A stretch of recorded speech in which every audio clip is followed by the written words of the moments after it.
How's it going? Today we're putting a new engine belt on the Jeep here. This is a 2012 Wrangler. This process will work for any JK. This is the 3.6 liter engine.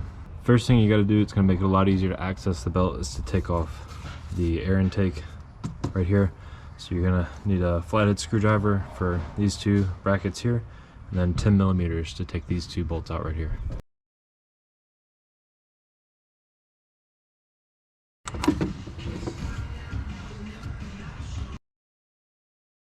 And now we've got access to be able to see the belt and everything down here.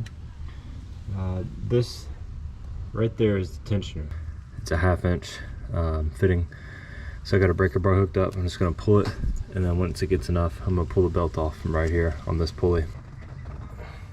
It is hydraulic, so it's going to kind of release pretty slowly. Alright, and now the belt's loose. I can start pulling it out. And you're not going to be able to get it all the way out without taking off the bracket for the alternator. Unfortunately, it's designed where this bolt right here goes all the way through, so you have to get this one off. You got to pull this out enough that you can slip the belt from behind it. This is just precautionary. The belt is in pretty good shape. I'm only taking it off because it's never been done before, and Jeep says that every 60,000 miles you should be replacing your engine belt. So that's what we're doing here today.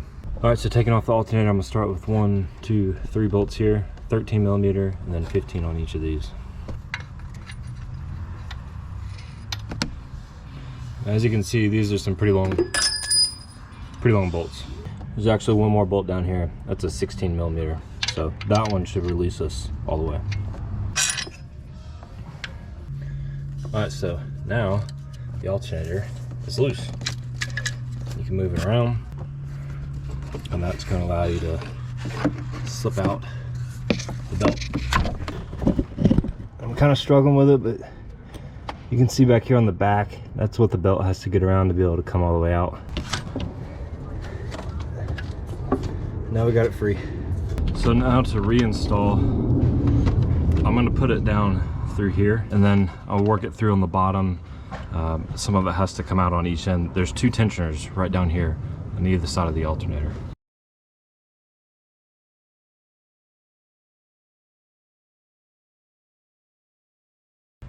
Alright, now it's in place right here on the alternator, and it's through both sides.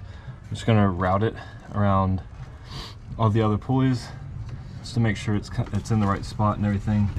You'll be able to see right here between the tensioner and the upper pulley, there's about that much room.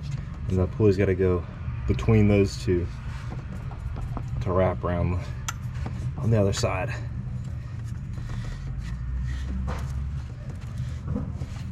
I'm leaving this one right here for last because it's got a smooth edge, so it'll be a lot easier to wrap the belt around that.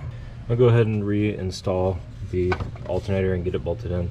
Both of these two right here are torqued to 43 foot-pounds. Not sure about these two. I couldn't find it in the 2 minutes I was on Google, but I'm just going to do those the same. So the last step is to get the tensioner put back on, and the last piece of the belt looped around the pulley right here.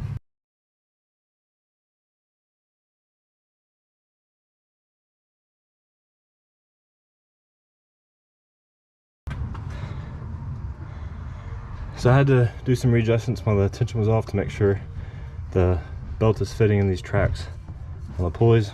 I'm gonna go around and make sure all those are good. Well, it seems like it's fit on there okay, so we're gonna put the air intake back on and start the car.